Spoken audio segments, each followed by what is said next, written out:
மானானது நீரோடைகளை வாஞ்சித்து கதறுவது போல.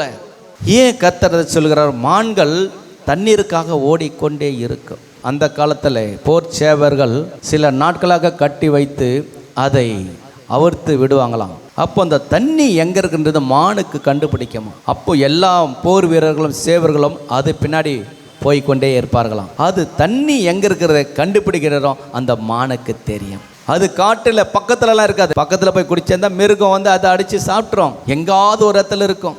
அது போகும்போது தண்ணீரை வாஞ்சித்தாலும் அந்த தண்ணீரை குடிக்கிறதுக்கு அது எப்படி போகணும்? ஜாக்கிரதையாய் போக வேண்டும். வழியில் சிங்கம் வரும், புலி வரும், அதை சாப்பிடக்கூடிய மிருகங்கள் இருக்கும். ஆனால் அதை காட்டிலும் அது தண்ணீர் மேல் தான் தாகமாய் தவனமாய் வாஞ்சியாக இருக்குது போல இங்கே நீங்களும் நானும் கர்த்தருடைய வார்த்தை மேலே வாஞ்சியாய் இருக்க வேண்டும்.